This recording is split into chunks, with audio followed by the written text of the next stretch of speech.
تو ان سے جب یہ بات کی گئی تو عمران خان صاحب نے تو بڑا انٹرسٹنگ آگے سے جواب دیا. انہوں نے کہا کہ نہیں ایسی کوئی بات نہیں ہے, ہر ملک کو حق حاصل ہے کہ اپنی وہ فارن پالیسی بنائے اور وہ اپنے ان کو فیصلے کرے. تو یہ تو شاہ محمود قریشی صاحب کی یہ بالکل اپوزٹ انہوں نے بات کی. تو آپ کیا سمجھتے ہیں کہ یہ فارن آفس ایک طرف کھڑا ہے اور حکومت؟ نہیں ایسی کوئی بات نہیں ہے, یہ غلط انٹرپریٹیشن ہے. اصلی بات یہ ہے, وہ یہ کہہ رہے تھے کہ شاہ محمود قریشی نے جو بات کی اس کی حمایت کر رہے تھے, وہ اپوزٹ بات نہیں کر رہے تھے. وہ کہہ رہے تھے کہ ہم اپنی فارن پالیسی بنا رہے ہیں اور ہماری فارن پالیسی میں چائنا کی طرف ہم نے اب جھکنا ہے, چائنا کی طرف ہم نے جانا ہے. اور جو پرانے الائنسز ہیں, پرانے الائنسز کون سے ہیں؟ ایک سعودی عربیہ کے ساتھ ہے اور ایک امریکہ کے ساتھ ہے, اور ایک امریکہ کا سعودی عربیہ کے ساتھ الائنس ہے. ہماری اسٹیبلشمنٹ جو ہمیشہ ویسٹ کی طرف ٹلٹڈ رہی ہے, بیکاز وہیں سے ہتھیار آتے رہے ہیں, وہیں سے اکنامک ایڈ آتی رہی ہے, اور تجارت بھی سب سے زیادہ ویسٹ کے ساتھ ہے. تو عمران خان صاحب کو یہ کہنا ہے کہ اب ہم اپنی فارن پالیسی اس طریقے سے بنائیں گے کہ ریسیٹ کریں گے اس کو, اور جو ریسیٹنگ کریں گے اس میں ہم سعودی عربیہ اور امریکہ, اشارہ امریکہ کی طرف ہے مگر ایکچولی سعودی عربیہ, ہم اس سے ہٹ کے اب چائنا کی طرف دیکھیں گے. کیوں؟ کیونکہ اب امریکہ اس ایریا سے جا رہا ہے, اور امریکہ کے جو الائنسز ہیں وہ اس ایریا میں ان فورسز کے ساتھ ہیں جو ہمارے خلاف ہیں, مطلب انڈیا, مطلب افغانستان کے اندر جو فورسز ہیں ان کے حق میں ہیں. تو وہ کہہ رہے ہیں کہ اب ہمیں اور ایسے الائنس ڈھونڈنے پڑیں گے جو کہ ریپلیس کریں اور ہماری امداد بھی کریں اور اسٹریٹجکلی ہمارے لیے بھی مفید ہوں. اب اس میں ایک چائنا ہی ہے, کیونکہ چائنا نے جو اپنا لانگ ٹرم اسٹریٹجی بلڈ کی ہے جس کے اندر پالیٹکس بھی ہے, اکنامکس بھی ہے, وہ یہی ہے جس کے اندر پاکستان ایک بہت پیوٹل رول پلے کرتا ہے. تو یہ اب ٹلٹ ہو رہی ہے پاکستان کی فارن پالیسی کی away from the West and Saudi Arabia and towards China. اور میرا خیال ہے اگلا سٹیپ یہ بھی ہوگا کہ رشیا کے ساتھ بھی یہ اور اپنے تعلقات بڑھائیں گے. ساتھ ساتھ آپ نے دیکھا کہ عمران خان صاحب کافی عرصے سے ایران کے ساتھ دوستی بڑھانا چاہ رہے ہیں, کافی ٹرپس, اور پھر بھی اور بھی بات کرنا چاہ رہے ہیں. تو میرا خیال ہے یہ جو نئے الائنسز بن رہا ہے نا, نیا بلاک جو بن رہا ہے, ان کا یہ خیال ہے کہ ایک نیا بلاک بنے جس کے اندر پاکستان کی اہمیت ہو. اس بلاک کے اندر ملیشیا, ٹرکی, رشیا, چائنا اور افغانستان کے اندر انفلوئنس, یہ اس قسم کا ایک نیا بلاک یہ بنانا چاہ رہے ہیں جس کے اندر یہ اپنا حصہ لینا چاہ رہے ہیں. تو یہ اس ساری چیز کا اشارہ یہ اس سے یہ لگتا ہے ایسے ہے کہ ہم سمجھ رہے تھے کہ شاہ محمود قریشی صاحب نے کوئی ایسی بیانیہ کر دیا ہے جس میں عمران خان صاحب کی یا اسٹیبلشمنٹ کی حمایت نہیں ہے. اس سے ایسے لگتا ہے کہ نہیں, شاہ محمود قریشی صاحب نے جو بات کہی ہے وہ انہوں نے آف ہز اون بیٹ نہیں کہی, وہ سوچی سمجھی ایک بات تھی. البتہ یہ ہو سکتا ہے کہ تھوڑا زیادہ آگے بڑھ گئے کہتے کہتے کچھ بات, مگر یہ ایک سوچی سمجھی ایک اٹیمپٹ ٹو ٹلٹ ہے. کیونکہ اب دیکھیے ڈونلڈ ٹرمپ جا رہے ہیں افغانستان سے, امریکہ واپس جا رہا ہے. امریکہ کا انٹرسٹ اس علاقے میں صرف انڈیا میں ہے, اور انڈیا میں اس لیے ہے اگینسٹ چائنا. تو میرا خیال ہے یہ جو الائنمنٹس آگے آ رہی ہیں اس کی تیاری ہو رہی ہے یہاں کہ اب dependency on pro West alliances including Saudi Arabia and America and the OIC, those countries جو کہ الائیڈ ہیں ٹو امریکہ, ان سے ہٹ کے دوسری طرف ایک ریجنل الائنس کی طرف جایا جائے, یہ اشارہ کر رہے ہیں. اچھا, بڑا اچھا کہ آپ نے بتا دیا, کیونکہ جو ابھی ڈبیٹ ہو رہی ہے بہت جگہ پہ وہ ایک, البتہ یہ ضرور میں کہوں گا کہ میرا خیال ہے اتنا بڑھ چڑھ کے اس کی بات نہیں کرنی چاہیے. ابھی یہ ابتدا میں ہے, ابھی امریکہ کا رول اور سعودی عربیہ کا جو رول ہے اس ریجن میں اس کو چائنا ریپلیس نہیں کر سکتا. یہ اگلے 10 سال کی بات ہے, اور اس کو طریقے سے اس کو آگے بڑھنا چاہیے. ایسے نہیں کہ منہ پھٹ ایسی باتیں کرنی شروع کر دینی چاہیے جو جیسے شاہ محمود قریشی نے کی ہیں. یہی بات جو تھی اور طریقے سے بھی کی جا سکتی تھی. اب عمران خان صاحب نے بھی تو یہی کہا ہے نا کہ China is our all weather friend. جی, یہ کوئی نئی بات تو نہیں ہے, بات تو پرانی ہے, مگر انہوں نے اس سوال کے جواب میں جو اشارہ کیا ہے وہ یہی کیا ہے کہ اب ہمیں تھوڑا سا ٹلٹ کرنا پڑے گا, اور ہماری ٹریڈیشنل ریلیشن شپس تو ہیں. تو میں یہ سمجھتا ہوں کہ ابھی جو ہمارے آرمی چیف جو سعودی عربیہ گئے ہیں وہ یہی اسی قسم کی ایشورنس لے کے گئے تھے وہاں کہ ایسی کوئی بات نہیں ہے, ہم ابھی بھی we are part of this alliance, اور مگر ہمارے کچھ انٹرسٹ جو ہیں وہ دوسری طرف بھی ہیں, اس لیے ہمیں کوئی تھوڑی بہت گنجائش دی جائے اپنی آزاد فارن پالیسی کی. اور اس کا یہ مطلب نہیں ہے کہ ہم اینٹی سعودی عربیہ ہیں. ڈونٹ فرگیٹ ہمارا جو ڈیفینس کوآپریشن ہے ود سعودی عربیہ وہ ایک بڑے پیمانے پہ ہے. جی, اور اب اسی سے جڑا ہوا عرب ممالک سے اب میرا اگلا سوال ہے جو بہت جس کی چرچا ہو رہا ہے جس کا, وہ اسرائیل. پچھلے دنوں جو UAE ہے, متحدہ عرب امارات, انہوں نے اسرائیل کو تسلیم کر لیا, اور اس کے بعد سے یہ بات شروع ہوئی کہ جی اب باقی بھی, اور یہ اس انٹرویو میں بھی ان سے پوچھا گیا کہ اب لگتا ہے ایسے ہے کہ عرب دنیا ایک ایک کر کے اسرائیل کے قریب ہوتے جائیں گے. تو کیا اس پہ آپ کا موقف ہے؟ وزیر اعظم سے پوچھا گیا, انہوں نے کہا کہ میرا بالکل دو ٹوک موقف ہے کہ جب تک فلسطین کی ریاست نہیں بنتی ہم اسرائیل کو تسلیم کسی صورت نہیں کریں گے اور اس کے ساتھ نہیں کریں گے. آپ اب جو یہ بات کر رہے ہیں, یہ ساری یہ انڈیپینڈنٹ فارن پالیسی اور یہ ساری, اس کے اندر آپ کا خیال ہے کہ یہ اس موقف پہ ٹکے رہیں گے یا یہاں بھی کوئی فلیکسیبلٹی کی گنجائش ہے؟ دیکھیے, میں آپ کو اندر کی بات بتاتا ہوں. وہ یہ ہے کہ ہماری جو اسٹیبلشمنٹ ہے نا, ان کا یہ ایک موقف رہا ہے کہ اگر مسلم ممالک اس علاقے کے اگر وہ اسرائیل کے ساتھ کسی قسم کے تعلقات بناتے ہیں تو اسی چوتھے ملے کیوں الگ بیٹھے ہیں. اب الگ بیٹھنا چوتھے ملے, ان کا یہ اسیسمنٹ ہے کہ یار اسرائیل انڈیا کے ساتھ بہت کلوز ہو گیا, انڈیا کو ہیلپ کر رہا ہے, انٹیلیجنس میں ہیلپ کر رہا ہے, ٹریننگ میں ہیلپ کر رہا ہے, سب چیزوں میں ہیلپ کر رہا ہے, اور وہ ڈس ایڈوانٹیج پاکستان کا ہو جاتا ہے بیکاز انڈیا, امریکہ جو ہے وہ پاکستان کو ڈائریکٹ ہیلپ کرتا ہے اور انڈیا کو وایا اسرائیل کرتا ہے. وہ جو بیلنس ہے اسٹریٹجک ملٹری بیلنس جو ہے وہ اپسیٹ ہو جاتا ہے. اور وہ کہتے ہیں کہ یار اگر کوئی ایسا طریقہ ہو جس سے اگر باقی مسلم ممالک اس کو تسلیم کر لیں تو پھر ہم بھی ان کے پیچھے پیچھے لگ جائیں, نہیں تو یہ نہ ہو کہ ہم پیچھے رہ جائیں اور دنیا ان کو ایک ایک کر کے ایکسیپٹ کر لے اور انڈیا جو ہے اس کا بینیفٹ لے جائے.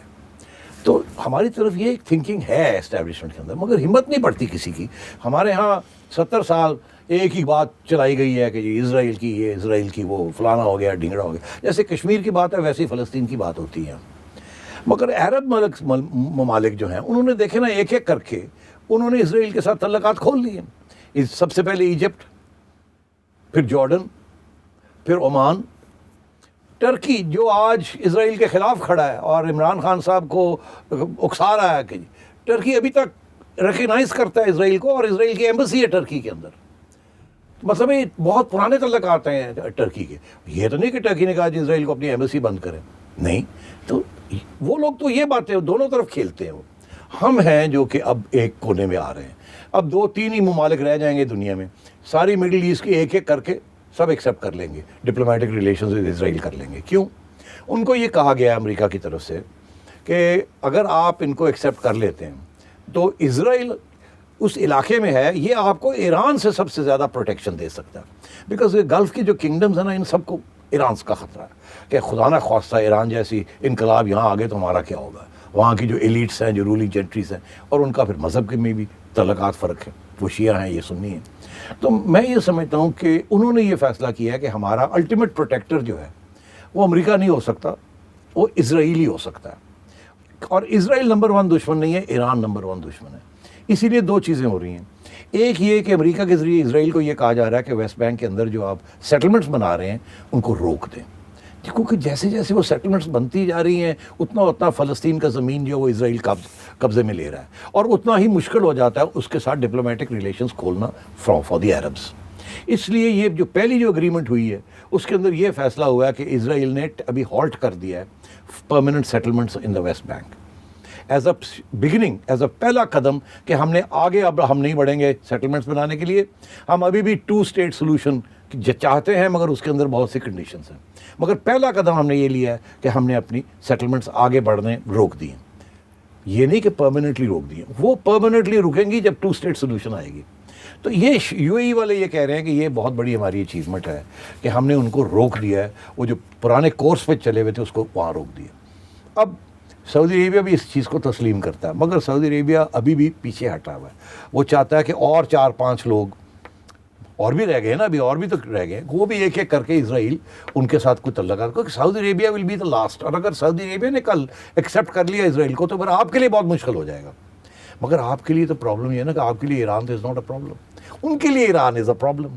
تو یہ ہمیشہ ایک بڑا مسئلہ رہے گا آپ کے لیے اسرائیل کا مسئلہ. مگر ساتھ ساتھ پاکستان کی اسٹیبلشمنٹ بھی چاہتی ہے کہ یار یہ جو انڈیا کو ایج ملا ہوا ہے یہ ایج ختم ہو. اور اگر فلسطینی ایکسیپٹ کر لیتے ہیں جو بھی سولوشن آتی ہے تو پھر آپ کون ہوتے ہیں کہنے والے کہ ہم نہیں ایکسیپٹ کرتے. تو یہ انتظار یہ ہو رہا ہے کہ فلسطین کے اندر کوئی 2 اسٹیٹ سولوشن جو ہے اس میں پیلسٹینینس کو حماس کو ایکسیپٹ کروا لیا جائے. جیسے ہی وہ ایکسیپٹ کرتے ہیں تو ہم سب لائن لگا کے انگوٹھا لگا دیں گے اس کے اوپر. تو یہ سچویشن بن رہی ہے. اس وقت تک پاکستان یہی کہے گا ہم نہیں مانتے, ہم نہیں جانتے, ہم اسرائیل کو ریکگنائز نہیں کریں گے. مگر یہ وقت آئے گا, یہ یاد رکھیے گا, یہ وقت آئے گا کہ ایک دن آئے گا کہ مسلم ممالک اسرائیل کو ایکسیپٹ کر لیں گے, 2 اسٹیٹ سولوشن بھی ہو جائے گی. اب اس کے اندر وہ آئیڈیل سولوشن تو نہیں ہوگی جو کہ فلسطینین چاہتے ہیں, مگر کبھی کبھی نیشن اسٹیٹس کی ہسٹری کے اندر امپرفیکٹ سولوشنس کانفلکٹ کو بند کرنے کے لیے امپوز کی جاتی ہیں. تو یہ اس طرف یہ بڑھ رہا ہے سارا کچھ آہستہ آہستہ. ہاں جی, انہوں نے یہی کہا ہے کہ اگر فلسطین کی ریاست قائم ہو جاتی ہے تو پھر دیکھ لیں گے. اچھا, اب میں عرب دنیا سے سیدھی پنجاب میں آ رہی ہوں, کیونکہ یہ بھی ایک بڑا لوگوں کے لیے دلچسپی کا وہ ہے کہ عثمان بزدار صاحب پہ جب سوال کیا گیا کہ یہ نیب نے بلا لیا ہے, ان کے آمدنی سے زیادہ جو اثاثے ہیں اور یہ وہ جو شراب کے لائسنس والا کیس ہے, تو پھر وزیر اعظم نے بڑی ایک ان کی ڈیفینڈ کیا ان کو اور کہا کہ بھئی ایک اتنے بڑے صوبے کے چیف ایگزیکٹو کو انہوں نے نیب نے ایسے طلب کر لیا اور یہ تو ایکسائز کا معاملہ تھا. اور ساتھ انہوں نے ایک اور سٹیزن بڑی انٹرسٹنگ بات کی کہ بدقسمتی سے پارٹی کے اندر سے بھی بہت لوگ چاہتے ہیں وزیر اعلیٰ بننا, تو یہ بھی ساری چیزیں ہیں. تو یہ آپ کیا اس کو بھی یہ سمجھ رہے ہیں کہ پنجاب میں یہ کوئی تبدیلی نہیں آئے گی کیونکہ وزیر اعظم اپنے اس پہ ڈٹے ہوئے ہیں؟ دیکھیے صاف صاف بات ہے, اسٹیبلشمنٹ تو چاہتی ہے کہ تبدیلی آئے, وہ چاہتی ہیں پرفارمنس ہو یہاں. وہ سمجھتے ہیں کہ عثمان بزدار گورنمنٹ کو اور پی ٹی آئی کو اور عمران خان کو خراب کر رہا ہے, اور کیونکہ خراب کر رہا ہے تو انسٹیبلٹی ہو رہی ہے. اور اس وجہ سے کیونکہ وہ چیف منسٹر نہیں چلا سکتا, بن نہیں سکتا, بن تو گیا مگر حکومت نہیں چلا رہا, 2 چیزیں ہو رہی ہیں. ایک یہ کہ اوپر والی جو بیوروکریسی ہے, سینئر بیوروکریسی, وہ انہوں نے پین ڈاؤن کر دی ہے. وہ کہتے ہیں ہم کوئی فیصلہ نہیں کریں گے کیونکہ ہر روز تبدیل ہو رہے ہیں لوگ, کوئی بندہ آتا ہے. اب لاہور کمشنر کی لے لیں, پچھلے 42 ڈیز میں آپ کو پتہ ہے لاہور میں کمشنر کوئی نہیں ہے, کوئی بننے کے لیے تیار نہیں ہے, کیونکہ وہ آتے ہیں جاتے ہیں. جیسے FBR میں آئے گئے 5 سیکرٹریز آئے, چیف سیکرٹریز آئے گئے, یہی ہو رہا ہے یہاں. کوئی بننا نہیں چاہتا اور کوئی فیصلہ نہیں کرنا چاہتا. ایک تو یہ. دوسرا یہ کہ جو لوور بیوروکریسی ہے وہاں اتنی زیادہ کرپشن بڑھ گئی ہے کیونکہ سینئر بیوروکریسی نے پین ڈاؤن کر دیا, فیصلے نہیں کر رہے. لوور بیوروکریسی جو ہے وہ کرپشن میں انوالو ہو گئی ہے, اور وہ کرپشن جو ہے وہ چیف منسٹر کے دروازے تک پہنچ گئی ہے, جس کی وجہ سے یہاں بہت بڑی کرائسس ہے پنجاب کے اندر. مگر پرائم منسٹر صاحب تسلیم کرنے کے لیے تیار نہیں. اس کی 2 وجوہات ہیں. ایک تو شاید انہیں کسی فرشتے نے یہ کہہ دیا ہے کہ جی اگر آپ نے پنجاب میں تبدیلی لائے تو آپ بھی گئے. کوئی وہم ہے, کوئی سپرسٹیشن ہے, یا کوئی خواب ہے, جو بھی ہے. اب وہ کہتے ٹھیک ہے, بزار کو نہیں چھوڑنا, جس دن بزار گیا میں بھی گیا, کسی نے یہ کہہ دیا ان کو. اب وہ یقین کر رہے ہیں, سیلف بلیف تو ہے نا, اپنے آپ کو ہپنوٹائز تو کر لیتے ہیں نا, سیلف ہپنوٹائز. دوسری چیز یہ ہے, تو یہ بڑی انٹرسٹنگ بات ہے, کہ ہر شاخ پہ ایک چیف منسٹر بیٹھا ہے. ہر شاخ پہ الو بیٹھا ہوتا ہے. میں نے نہیں کہا, آپ نے کہا. تو ہر شاخ پہ چیف منسٹر بیٹھا. میں 4-5 تو گن سکتا ہوں. ہر روز ایک نئے بندے کی گڈی جو ہے نا اڑنی شروع ہو جاتی ہے. کوئی کہتا ہے فلانا, کوئی کہتا ہے فلانا. اب نام نہیں لیں گے, نہیں تو لوگ جن کا نام نہیں لیں گے وہ کہے گا ساڈا نام نہیں لیا. تو یہ کشمکش چل رہی ہے. مگر یہ جو عثمان بزدار صاحب کے اوپر کیس ہوا ہے نا, یہ رکے گا نہیں. یہ میں آپ کو آج کہہ دوں, یہ چلے گا. اور یہ اسی قسم کا کیس ہے عثمان بزدار کے اوپر جو کہ یہ چلے گا, اس کا کوئی نتیجہ نہیں نکلے گا. کیونکہ نتیجہ نکلا تو یہ گیا, تو عثمان بزدار گیا, تو نتیجہ نہیں نکلے گا. کیس رہے گا, تلوار رہے گی. جیسے فارن فنڈنگ کیس کی تلوار عمران خان صاحب کے اوپر اور PTI کے اوپر ہے اور رہے گی, اسی طریقے کے ساتھ یہ بھی ہے اور رہے گا. ابھی نیب نے جو بلایا چیف منسٹر صاحب کو, اس کے بعد PS to CM اس وقت کے جس وقت یہ چیزیں سائن وائن ہوئی تھی, تو میرا خیال ہے کہ سب کو پتہ ہوا کیا ہے اور کہاں سے آرڈر آیا اور کیسے ہوا اور کیا نہیں ہوا. اس میں وہ لوگ اپروور بھی بن جائیں گے. میں آپ کو لکھ کے دے رہا ہوں, اور میری خبر بھی ہے اندر کی چڑیا کی. مگر بات یہ ہے کہ عثمان بزدار جو مرضی کوئی کر لے, اس وقت تک نہیں جائے گا جب تک عمران خان فیصلہ نہیں کرے گا کہ اس کو اب جانا ہے. اور عمران خان صاحب نے اپنے ذہن میں یہ بات بٹھا لی ہے کہ اگر یہ گیا تو میں نہیں بچوں گا. اب وہ اس کے پیچھے کیا سوچ ہے, کیا فلسفہ ہے, کیا جادو ہے, یہ میں کچھ نہیں کہہ سکتا. تو عثمان بزدار صاحب ٹکے ہوئے ہیں, کوئی ان کو فکر کی بات نہیں. ہاں تو عمران خان صاحب اپنے آپ کو بچاتے بچاتے چاہے پنجاب جو ہے نا وہ اس کا بیڑا غرق ہو جائے. اچھا جی آگے آتے ہیں. یہ جو انہوں نے شوگر اسکینڈل پہ شوگر مافیا اس پہ بھی بڑی بات ہوئی اور انہوں نے کہا کہ یہ جہانگیر ترین کا بھی بیچ میں ذکر آیا. تو خان صاحب نے کہا پہلے تو انہوں نے وہی والی بات پہلے کی کہ جی یہ کس طرح سے مافیا کس طرح سے ہر سیاسی جماعت کے اندر یہ لوگ بیٹھے ہوئے ہیں جو یہ سیاسی جو شوگر مافیا کا حصہ ہیں. اور ان کا مجھے بڑا افسوس ہوا جب وہ کمیشن کی رپورٹ میں جہانگیر ترین صاحب کا نام آیا. مجھے بڑا افسوس ہوا. مجھے یہ بتائیں کہ ان کو پتہ نہیں تھا کہ جہاز وہ لے کے پھر رہے ہیں, اربوں روپیہ وہ بیچ میں لگا رہے ہیں, تو خان صاحب کو اندازہ نہیں تھا؟ وہ کیا ان کا خیال تھا کہ کریانے کی دکان چلا رہے ہیں جس سے یہ پیسہ کما رہے ہیں؟ خان صاحب کو سب پتا تھا. خان صاحب کو اس بات کا بھی پتا تھا کہ شوگر کو سبسڈی دی جاتی ہے, سب سے زیادہ سبسڈی اس گروپ کو ملتی ہے جس کا سب سے بڑا حصہ ہے. خان صاحب کو یہ بھی پتا تھا کہ سبسڈی ایکسپورٹ کے اوپر ملتی ہے اور بہت سی ایکسپورٹ جو ہے وہ ہوتی نہیں ہے, کاغذی کارروائی ہوتی ہے. فار ایگزامپل شوگر رپورٹ میں لکھا ہے کہ افغانستان ایکسپورٹ ہوئی ہے, وہ نہیں ہوئی. افغانستان میں شوگر کی اتنی ریکوائرمنٹ نہیں ہے کہ وہاں آپ ایکسپورٹ کریں. کاغذی کارروائی ہوئی ہے کہ ٹرک میں اتنے کراس کر گیا, بارڈر واپس آ گیا, ٹرک میں کیا تھا کیا نہیں تھا, کاغذ کیسے, سب پتہ ہے. یہ کچھ چھپی ہوئی بات نہیں ہوتی. مگر جہانگیر ترین صاحب ایک اے ٹی ایم رہے ہیں پی ٹی آئی کے, اس میں کوئی شک ہی نہیں ہے.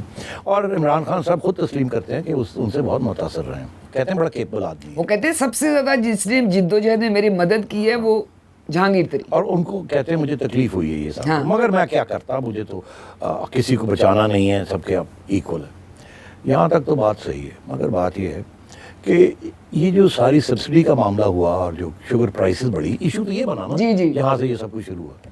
ادھر تو آتے نہیں ہیں نا لوگ. جہانگیر ترین کے اوپر آ کے روک دیتے ہیں. بات تو جہانگیر ترین کی نہیں ہے. بات یہ ہے کہ آٹا کی قیمت کیوں بڑھی, شوگر کی قیمت کیوں بڑھی, اور آپ کیا کر رہے ہیں عوام کی سہولت کے لیے کہ یہ قیمتیں کو کم کیا جائے اور جن لوگوں نے یہ کام کیا ان کو پکڑا جائے.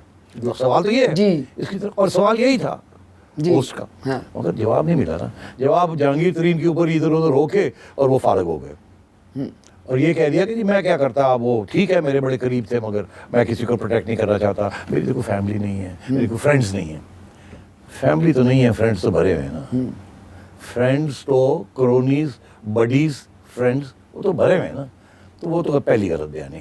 ایک اور غلط بیانی اور بہت بڑی غلط بیانی, اور یہ ایک تسلسل غلط بیانی خان صاحب کر رہے ہیں کہ دیکھیے جی ہماری ریاست ایلیٹ کیپچر ہو گئی. جی elite capture, elite capture, elite capture, elite capture, یہ ایلیٹوں نے یہ کر دیا, ایلیٹوں نے یہ کر دیا, عوام پس کے یہ ہو گیا وہ. بھائی صاحب ساری ایلیٹ تو آپ کی کابینہ میں بیٹھی, ساری ایلیٹ آپ کی پارلیمنٹ میں بیٹھی, اور وہ پی ٹی آئی کے اندر ہے, باقی سیاسی جماعتوں میں بھی ہے. مگر ایلیٹ پی ٹی آئی بھی تو اب ایلیٹ کی پارٹی ہو گئی نا. آپ گن سکتے ہیں وہ لوگ جو ایلیٹ کا حصہ نہیں ہیں. باقی تو سارے جو لوٹے آئے ہیں وہ ایلیٹ ہی کے تھے نا. ابھی کابینہ کے اندر آپ گن لیجئے 45 لوگ ہیں یا 50 لوگ ہیں, میں سمجھتا ہوں ان میں سے صرف 10 لوگ ہیں جو ایلیٹ کے نہیں ہیں, باقی سارے ایلیٹ کے. منسٹر آف کامرس ایلیٹ کا ہے, minister of national food security elite کا ہے, فارن منسٹر ایلیٹ کا ہے. میں گنتا جاؤں گا, میں کہاں رکوں گا. ٹھیک ہے, ایگریکلچر کا منسٹر ایلیٹ کا ہے, یہاں بھی وہی حال ہے. اچھا تو اب بات یہ ہے کہ یہ کہہ رہا ہے ایلیٹ کیپچر, تو بھئی اگر ایلیٹ کیپچر ہے اور ایلیٹ کو ختم کرنا ہے تو کابینہ سے تو نکالیں, پارلیمنٹ سے تو نکالیں. اور یہی آپ نے دیکھا جو لوگ نان ایلیٹ کے لوگ جو پارلیمنٹ میں آئے ہیں, جو خواہ وہ ایسے پی ایمز ہوں, اسپیشل اسسٹنٹس ہوں, یا وہ ایم این ایز ہوں یا ایم پی ایز ہوں, ان کا یہی تو رونا ہے کہ ہم کہاں گئے, آپ تو لے گئے اپنے دوستوں کو, آپ تو لے گئے ایلیٹ والوں کو. جہانگیر ترین جو لوگوں کو لے کے آیا تھا ساؤتھ پنجاب سے, وہ سارے ایلیٹ کے تھے جی, جن کی وجہ سے پنجاب کی حکومت بنی اور نیشنل اسمبلی کے اندر ووٹ پورا ملا. تو بات یہ ہے کہ ایک جہانگیر ترین کے ادھر ادھر ہونے سے یہ نہیں ہوتا کہ ایلیٹ کیپچر ختم ہو گیا. اگر ایلیٹ نے کیپچر کیا ہوا ہے تو عمران خان اس ایلیٹ کو سپورٹ کر رہا ہے, اس ایلیٹ کے بیسس کے اوپر کھڑا ہے اور اس کے خلاف کوئی ایکشن نہیں لے رہا. فل سٹاپ. جی وہ کہہ رہے ہیں نہیں ہم مافیا کے خلاف جنگ لڑ رہے ہیں, اس کو بڑا ٹائم لگتا ہے, یہ راتوں رات نہیں ہوتے. تو مافیا اندر بٹھا کے جیسے آپ کہہ رہے ہیں تو مافیا سے تو نہیں لڑا جا سکتا نا. اچھا آتے ہیں اب یہ کراچی, پھر یہ بہت بڑا یہ بنا ہوا ہے مسئلہ. اس پہ ان سے پوچھا گیا کہ آپ کو اتنی سیٹیں ملی ہیں ادھر سے کراچی سے اور کراچی کا بیڑا غرق ہوا اور آپ نے اس کے بارے میں کوئی کچھ کیا نہیں. تو مجھے بڑی عجیب بات لگی, اگر میں ہوسٹ کی جگہ ہوتی تو میں تو ان سے ضرور پوچھتی. انہوں نے کہا کہ لوکل باڈیز جو ان سے ہیں, جو بلدیاتی ادارہ ہے, اس کو آنا چاہیے اور دوبارہ سے قائم ہونا چاہیے. اور اس کے لیے میں سپریم کورٹ میں بھی گیا ہوں. تو میں ان سے یہ پوچھتی ہوں, اور میں آپ سے بھی پوچھتی ہوں, کہ جہاں اپنی حکومت ہے, پنجاب میں تو انہوں نے بلدیاتی ادارے ختم کر دیے اور وہاں وہ سپریم کورٹ میں گئے ہوئے ہیں, تو یہ کیا تضاد ہے پھر؟ یہ وہی ایلیٹ کیپچر کا تضاد ہے. اب آپ نے اتنا لیڈنگ کویسچن کر دیا, اب اس کا جواب تھوڑا آبویس ہے کہ پنجاب میں انہوں نے نہیں کیا نا لوکل باڈی الیکشن. جی. کیوں نہیں کیا؟ اسی لیے نہیں کیا کہ نون لیگ جیت جائے گی, اور جو پہلے تھے ان کو فارغ کر دیا. فارغ کیا نا. تو کہا کہ اپنے آرڈیننس لا رہے ہیں, لائے بھی ہیں, اس کو امپلیمنٹ نہیں کر رہے. تو سندھ کے خلاف تو جانے کے لیے تیار ہیں کیونکہ سندھ میں ان کی حکومت نہیں ہے, اور ان کا یہ خیال ہے کہ وہاں پیپلز پارٹی کے خلاف ایک مواد کھڑا ہو گیا ہے. لوگ اینٹی پیپلز پارٹی ہو گئے ہیں بیکاز وہاں کی پیپلز پارٹی کی حکومت کی کارکردگی کوئی خاص اچھی نہیں ہے, اور کراچی میں تو ویسے ہی اس کی پیپلز پارٹی کا ووٹ نہیں ہے. جی. تو اگر وہاں لوکل باڈی ہو جائے تو کراچی جو ہے اس میں کوئی شک ہی نہیں ہے, وہ پی ٹی آئی لے جائے گی. اب پی ٹی آئی جو ہے اس کا پرابلم دو ہیں کہ جو سارے پیسے جاتے ہیں under national finance commission award وہ پروونس کو جاتے ہیں, پروونس میں پھر آگے لوکل گورنمنٹ کو دینے ہوتے ہیں. پیپلز پارٹی تو نہیں کرے گی لوکل گورنمنٹ, لوکل گورنمنٹ کرتی ہے تو وہ کراچی کو دینا پڑ جاتا ہے. ان کے اپنے مفاد میں یہی ہے کہ اس کو بھی ٹالا جائے, ایسے کیا جائے, اور اگر الیکشن بھی کروانے ہیں تو کسی اور قانون کے تحت کروائے جائیں تاکہ ان کے ہاتھ سے کراچی نہ نکل جائے. مگر کراچی تو ان کے ہاتھ میں کبھی تھا ہی نہیں. ایک وقت تھا کہ تھوڑا بہت کبھی کبھی ان کو تھوڑی سیٹیں ملی تھی, مگر اس کے بعد کراچی کبھی بھی پیپلز پارٹی کا شہر نہیں رہا, اور نہ ہی نون لیگ کا شہر ہے. کراچی ایک زمانے میں جماعت اسلامی اور جے یو آئی اور ریلیجس پارٹیز کا تھا, اس کے بعد وہ ایم کیو ایم کا ہو گیا. اور اب جو ہے وہ سپلٹ ہو گیا, ایم کیو ایم بھی سپلٹ ہو گئی ہے, پی ٹی آئی آ گئی ہے, کچھ 2-3 سیٹیں نون لے جاتی ہے, 2-3 سیٹیں پیپلز پارٹی لے جاتی ہے. اب کراچی سپلٹ ہو گیا, اس کی ڈیموگرافی بھی چینج ہو گئی. عمران خان صاحب نے اس دفعہ اچھا کارکردگی شو کی ہے, وہ اور وہاں تک فرشتوں نے بھی تھوڑی بہت مدد کی تھی. مگر اس پہ کوئی شک نہیں ہے کہ اگر آج الیکشن ہو کراچی میں تو پیپلز پارٹی کو کچھ نہیں ملے گا, پی ٹی آئی کو زیادہ کچھ ملے گا. مگر اس کا فائدہ کیا اگر وہاں لوکل باڈی اور فنڈز نہیں ہوں گے, اور فنڈز پروونشل گورنمنٹ نے آنے ہیں, فیڈرل گورنمنٹ نہیں ڈائریکٹلی دے سکتی. تو یہ این ایف سی ایوارڈ کا یہی تو پرابلم بنا ہوا ہے. اب اس لیے یہ چینج کرنا چاہ رہے ہیں, یہ چاہ رہے ہیں کہ جی فیصلہ ہو جائے سینٹر میں کہ اگر 10 روپے جانے ہیں پروونس میں تو اس میں سے 7 روپے لوکل گورنمنٹ کو جانے چاہیے, یا 4 روپے یا 5 روپے, اور جو ٹیکسز ہیں فیڈرل, پروونشل اور لوکل, یہ کلیئر کٹ سارے ڈیمارکیشن ہو جائے تاکہ لوکل گورنمنٹ جو ہے اس کو امپاور کیا جائے. یاد رہے تمکرت کہ لوکل گورنمنٹ کے اوپر جو توجہ دی جاتی ہے وہ جمہوریت میں دی جاتی ہے, مگر ہمارے ہاں جمہوری رواج کے اندر لوکل گورنمنٹ کو نہیں دی جاتی, فیڈرل اور پروونشل گورنمنٹ کو دی جاتی ہے. اور لوکل گورنمنٹ کو کون تسلیم کرتا ہے یا کون چاہتا ہے کہ لوکل گورنمنٹ ابھرے؟ فوجی امریت. جب بھی فوجی آئے ہیں, ڈائریکٹ آئے ہیں, انہوں نے لوکل گورنمنٹ کو توجہ دی ہے. وہ سمجھتے ہیں کہ اوپر پاور ہو اور نیچے پاور ہو, درمیان میں کچھ نہ ہو, اور جو نیچے والے ہیں وہ ڈپینڈنٹ ہوں اوپر والوں کے اوپر ٹوٹلی. تو اس لیے آپ نے دیکھا ایوب خان کے زمانے میں بی ڈیز بنے, ضیاء کے زمانے میں آپ نے دیکھا non party elections, local government آ گئی, اور مشرف صاحب نے بھی, ان کے بھی وہ جنرل صاحب تھے, آپ کو یاد ہوگا, انہوں نے بھی ایک نیا لوکل باڈی کا یہ بنایا. تو یہ جو بہت سارے سیاستدان آج آپ دیکھ رہے ہیں یہ فوجیوں نے بنائے ہوئے ہیں ڈیورنگ دا لوکل باڈی ایرا, وہاں سے اٹھائے ہیں. اس لیے ان کی جو لائلٹیز ہیں, ایونچوئل لائلٹیز جو ہیں وہ اسٹیبلشمنٹ کے ساتھ ہیں. تو یہی سب چاہتے ہیں کہ اسٹیبلشمنٹ جو ہے via federal government and local government ملک کو کنٹرول کرے. پروونسز کے اندر لینڈ لارڈز آ جاتے ہیں جو کہ کبھی کبھی ان کی اپنی سیاسی مجبوریاں بھی ہوتی ہیں, اور اس طریقے سے یہ پرابلم چل رہا ہے. ایک طرف پروونشل اٹانومی کا پرابلم, دوسری طرف اسٹرانگ فیڈریشن کی ریکوائرمنٹ, تیسری طرف پریفری کے اوپر اٹانومس موومنٹس اور اٹانومی, اور اب سو کالڈ سب نیشنلزم ابھر رہی ہے. اس قسم کے ٹینشنز کے اندر یہ ملک پھنسا ہوا ہے. تو یعنی کہ ابھی کراچی کا تو کوئی مستقبل نزدیک میں کوئی مسئلے کا حل نہیں. کہہ رہے ہیں نا کہ جی ہم نے کمیٹی بنا لی ہے جس کے اندر 3 لوگ بیٹھیں گے, ایم کیو ایم بھی بیٹھے گی, پی ٹی آئی بھی بیٹھے گی, پی پی پارٹی بھی بیٹھے گی, یہی باتیں ہو رہی ہیں نا. ہاں تو وہ تو مراد علی شاہ صاحب نے کہہ دیا ہے ایسی کوئی کمیٹی نہیں ہے. ہاں پیسے تو انہوں نے دینے ہیں اور نمبر کوئی اور لگا جائے گا, تو کیسے وہ مانیں گے؟ یہ انفارچونیٹلی پھر یہاں یہ بھی باتیں ہو رہی ہیں. ایک طرف دھمکی دی جا رہی ہے اگر آپ نہیں کریں گے تو ہم گورننس رول لگا دیں گے. اگر گورننس رول لگا دیا پھر تو مرضی کر لیں. دوسری طرف یہ بھی دھمکی دی جا رہی ہے کہ ٹھیک ہے پھر ہم کچھ سوچتے ہیں کوئی قانون سوچتے ہیں جس پہ کراچی میٹروپولیٹن ایریا جو ہے اس کو ایک جیسے اسلام آباد میٹروپولیٹن ایریا ایک ہے ایز اے کیپٹل الگ ہے, اسی طریقے کے ساتھ کراچی کی بھی الگ ایک حیثیت کر دی جائے, فیڈرل ٹیریٹری بنا دیا جائے. سندھ یہ کبھی نہیں مانے گا, اور سندھ سے مراد یہ پیپلز پارٹی نہیں مانے گی, سندھی نیشنلسٹ یہ بات نہیں مانیں گے, اور فساد کی جڑ بن جائے گی, خون خرابہ ہو سکتا ہے اس کو. اللہ رحم. آپ کو یاد نہیں لینگویج کے اوپر کتنا کچھ ہوا تھا 1970s میں, یاد ہے آپ کو؟ جی جی. تو لوگوں بچوں کو تو نہیں یاد, جو مگر ہمیں تو یاد ہے نا کہ جب بھی اس قسم کی کوئی چیز ہوتی ہے جس کا ایتھنیسٹی یا لینگویج کے ساتھ تعلق ہوتا ہے, وہاں ایموشنز بڑے پاورفل ہوتے ہیں اور وہاں خون خرابے کا امکان ہوتا ہے. اور بہت امپورٹنٹ, فورن پارز ان پانی کے اندر, اس سمندر کے اندر فشنگ کرتے ہیں. دیکھیے آج کل کیا ہو رہا ہے, ابھی آپ نے خبر سنی ہے کہ ٹی ٹی پی کے 3 مختلف حصے تھے, تینوں یونائٹ ہو گئے. 3 ٹی ٹی پی کے مختلف حصے, تحریک طالبان کے حصے جو کہ افغانستان میں ہیں, انہوں نے اتحاد کر لیا. اس کا کیا مطلب ہے؟ وہ پاکستان کے اندر اب کارروائی شروع ہوگی نا, ٹیررزم شروع ہوگی. ادھر بلوچستان کے اندر ایک سو کالڈ لبریشن موومنٹ چل رہا ہے. ان کی مدد کون کر رہا ہے؟ کل کو اگر خدا نخواستہ سندھ کے ایسا کوئی انہوں نے کام کیا تو سندھی نیشنلسٹ بھی جو ہیں ان کو بھی دانا ڈالنے والا وہی پاور ہوگا جو اس کو ہم انڈیا کہتے ہیں, جس کا انٹرسٹ ہے کہ ہمیں ڈیسٹیبلائز کیا جائے. تو ایک تو وہ ٹی ٹی پی کا آپ سے انتظار کریے, ان کی اٹیکس بڑھیں گی. ادھر بلوچستان کے اندر آپ دیکھ ہی رہے ہیں. اور اب اگر انہوں نے اس قسم کی کوئی حرکت کی جس سے سندھی نیشنلسٹ اور سندھی مڈل کلاس ایلینیٹ ہو جاتی ہے, خفا ہو جاتی ہے, ناراض ہو جاتی ہے, تو پھر انڈیا وہاں بھی دانے پھینکنا شروع کرے گا. تو بڑی خطرناک سچویشن ہے. It's not just party political, یہ نیشنل سیکورٹی کے ایشوز ہیں. یعنی کہ ان کو اس طرف دھکیلا نہ جائے اور ان کو انگیج کیا جائے.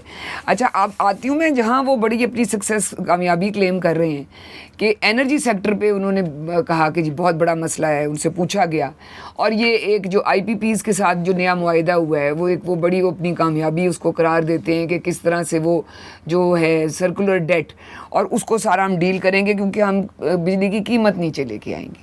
تو پھر ان سے یہی پوچھا گیا کہ آئی پی پی تو اتنا چھوٹا حصہ ہے اس کا, اصل تو زیادہ بڑا حصہ تو پبلک سیکٹر ہے, تو یہ کس طرح سے آپ کریں گے؟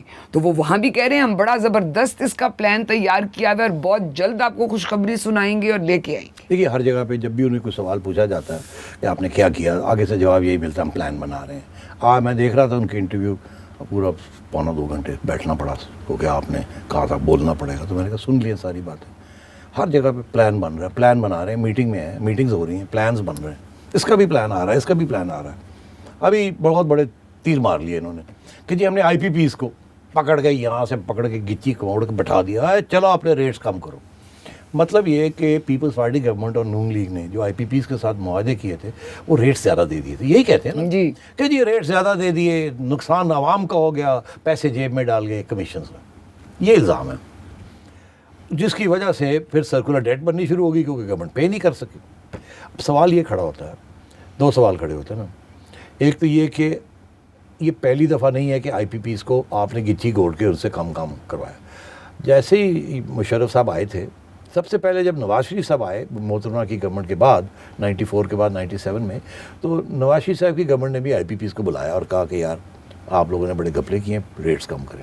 کچھ تھوڑا بہت منوا لیا ان کو, ان کے کچھ پیسے دینے تھے وہ دے کے اپنے ریٹس گروا لیے.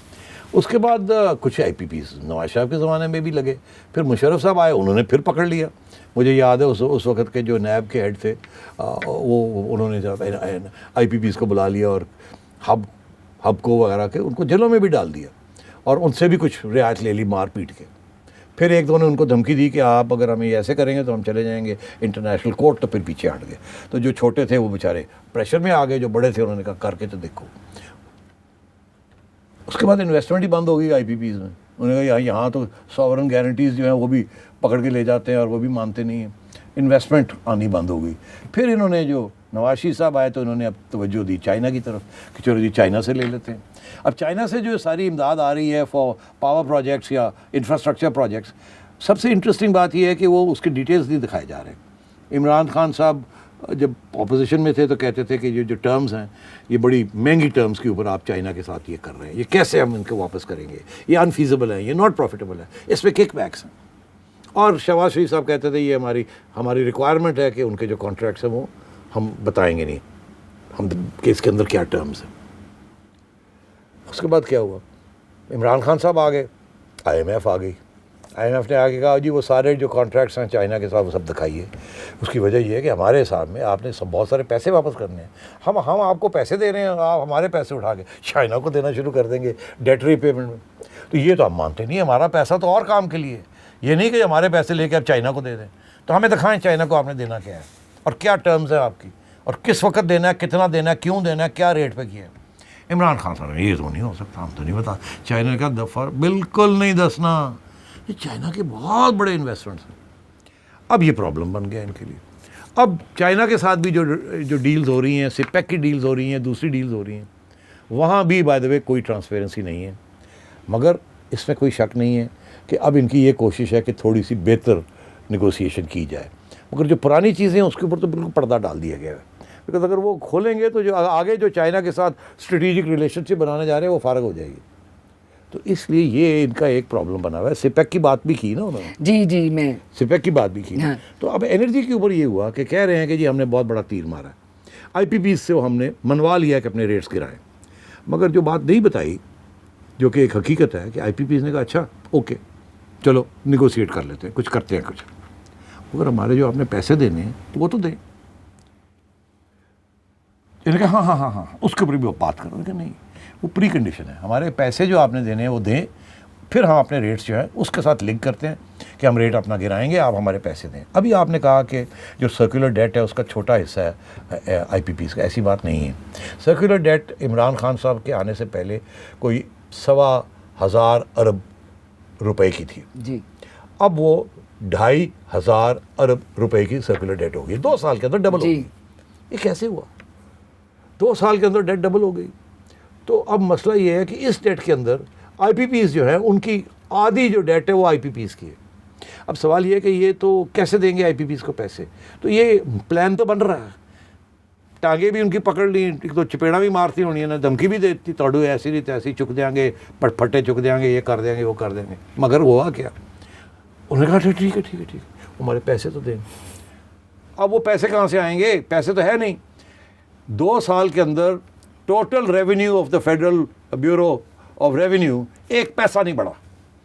پہلے انہوں نے کہا جی کہ اگلے سال 5,500 بلین روپیز, 5,500 ارب روپے کا ریونیو آئے گا. پھر انہوں نے کہا نہیں جی 5,000 کا آئے گا, پھر کہا نہیں 4,500 کا آئے گا. پتہ لگا اس سال 1 پیسہ نہیں بڑھا. پیسے تو ہے نہیں, تو یہ سرکولر ڈیٹ کیسے ختم کریں گے؟ تو پھر سوال کھڑا ہوا اسی انٹرویو کے اندر, جی پرائیویٹائز کیوں نہیں کر رہے آپ؟ آپ نے کہا تھا پرائیویٹائز کریں گے, چیزیں بیچیں, جو لاس میکنگ یونٹس ہیں ان کو تو بیچیں, پیسے اکٹھے کر کے لوگوں کے جو پیسے دینے ہیں دیں. وہ بھی نہیں. آگے سے جواب یہ ملا ابھی حالات ٹھیک نہیں ہے, ابھی تو معیشت گری ہوئی ہے, ابھی کون خریدے گا, کوئی خریدنے والا نہیں ہے. ارے بھائی خریدنے والے بڑے لوگ ہوتے ہیں, آپ تیاری تو کریں مگر ہمت نہیں پڑتی. کل کو اس کے اوپر ایشوز کھڑے ہو جائیں گے کہ یہاں کیا ہوا اور یہ کیا ہوا, اور ان کو کرنا بھی نہیں آتا. تو میں سمجھتا ہوں اس قسم کی بات ہے, یہ اتنا بڑا کوئی تیر نہیں ہے.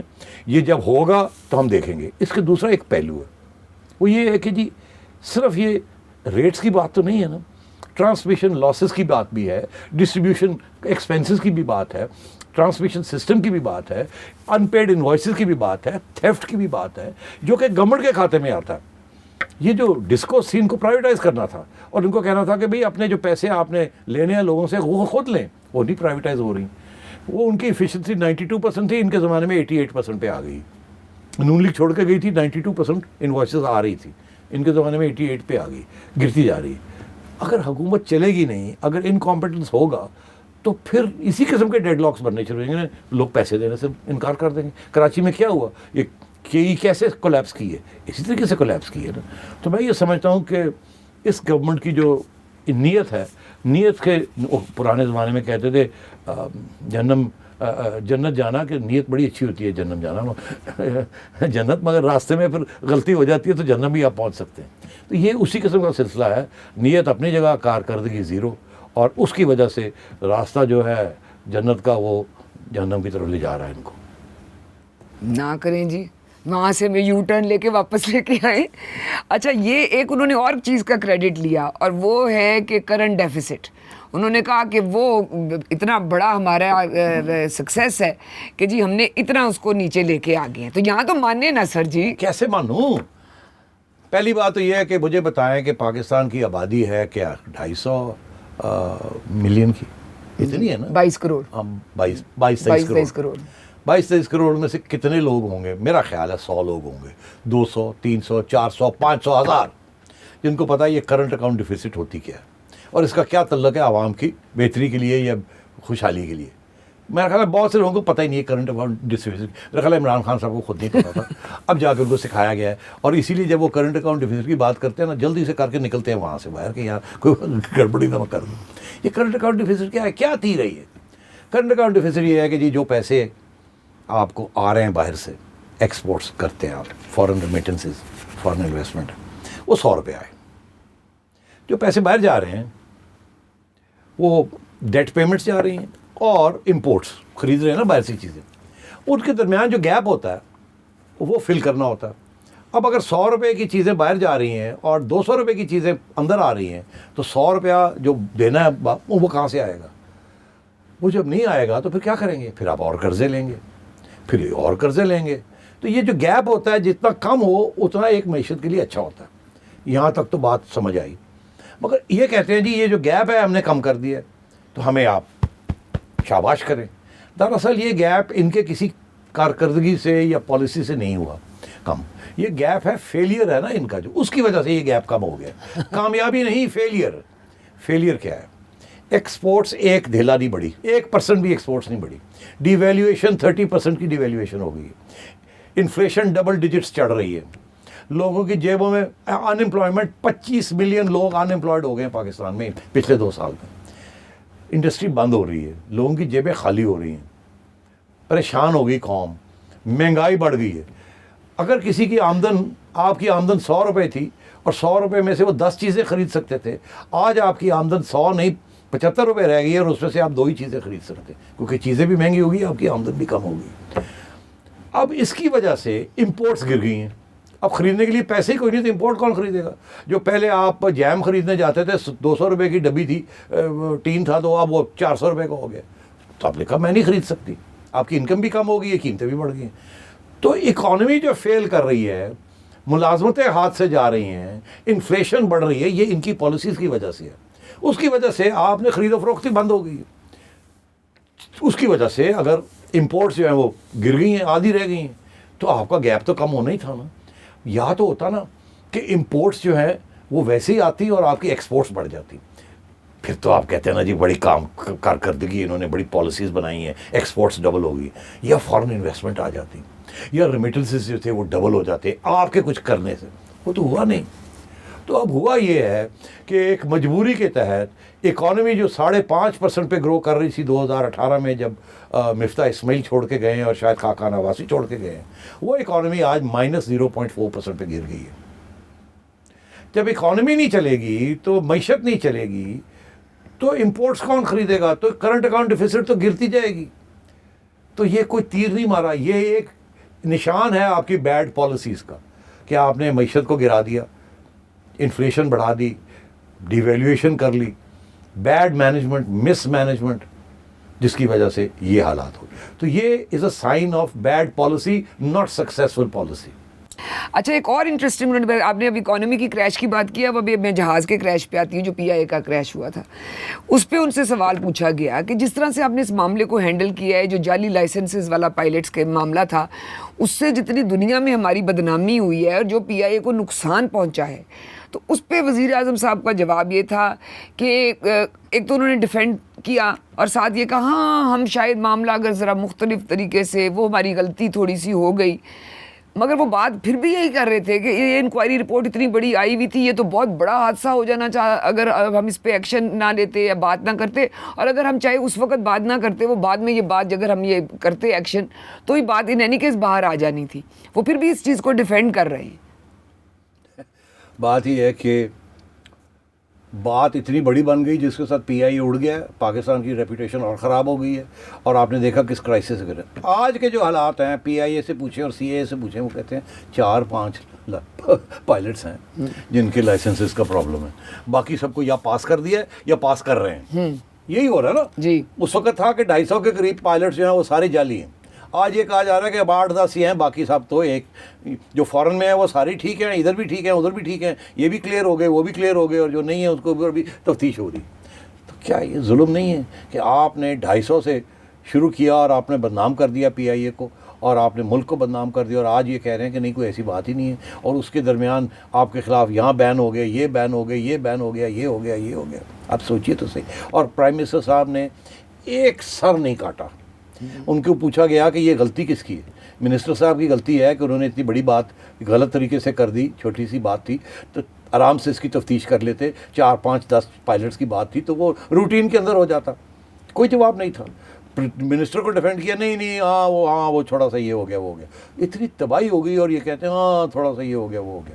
مجھے بڑا افسوس ہوتا ہے. ایک طرف یہ کہتے ہیں کہ میں اکاؤنٹیبلٹی کروں گا, ہمارے اندر بھی جو لوگ ہیں ان کی بھی میں کروں گا, دوسرے کرتے نہیں ہیں, بالکل نہیں کرتے. اگر کوئی ہو جائے بائی دا وے ہو جائے تو وہ اور بات ہے, خود نہیں کوئی اکاؤنٹیبلٹی کرتے. اس کے اوپر پورا ایک پروگرام ہو سکتا ہے کہ کس کس نے, ان کے منسٹرز نے کیا کیا حماقتیں کی ہیں, خواہ وہ پنجاب میں ہو یا وہ کے پی میں ہو یا وہ سینٹر میں ہو, انہوں نے کسی کو ڈسمس نہیں کیا.